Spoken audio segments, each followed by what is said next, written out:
గణతంత్ర దినోత్సవం సందర్భంగా అట్టహాసంగా ప్రతి స్కూళ్ళలోన కార్యాలయంలోన వేడుకలు జరుగుతున్నాయి. అందులో భాగంగానే ప్రైవేట్ స్కూల్ ఏవీఆర్ ఉదయాన్నే మళ్ళీ బస్సు వెళ్ళడం జరుగుతుంది.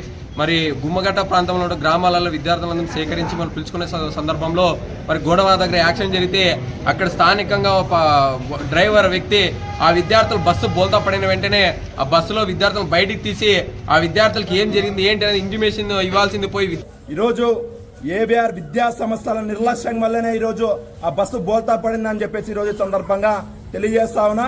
ఈరోజు ఫిట్నెస్ లేని బస్సులు ఈరోజు రంగులేసి ఈరోజు టైర్లు వేసి కొత్త టైర్లు వేసి ఈరోజు నడుస్తున్నటువంటి పరిస్థితి ఈరోజు మన రాయదుర్గం నియోజకవర్గంలో జరిగింది.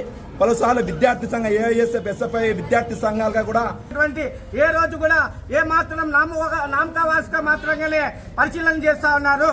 ఈరోజు విద్యాశాఖ అధికారులు 2-3 సార్లు ఫోన్ చేస్తే నాకు బాగాలేదు, నాకు షుగర్ ఎక్కువైంది, నేను రాలేకపోతున్నాను అంటారు. అంటే ఈ రోజు విద్యార్థి జీవితాలతో మీరు ప్రైవేట్ స్కూళ్ళకు వత్తాల్సి పలుకుతా ఉన్నారని చెప్పి ఈరోజు ఎంఈఓ గారిని తక్షణ సస్పెండ్ చేయాలి. ఈరోజు విద్యాశాఖ అధికారులు ఒక్కరు కూడా రాకపోవడం చాలా సిగ్గుచేటు. అదేవిధంగా ఒక అమ్మాయి మంజుల అనే అమ్మాయికి చేయి ఫ్రాక్చర్ అయింది. ఇప్పటిదాకా కూడా అమ్మాయిని అధికారులు ఏదైతే వైద్య అధికారులు రెఫర్ చేసినప్పటికీ కూడా ఇప్పటికే ఆ స్కూల్ యాజమాన్యం రెఫర్ చేసినటువంటి అమ్మాయిని ఇప్పటిదాకా దాదాపుగా గంట సేపు అయినప్పటికీ అమ్మాయిని ఎక్కడికి కూడా పిలుచుకోపోలేనటువంటి పరిస్థితి ఇక్కడ కనబడతాను. తక్షణమే ఏదైతే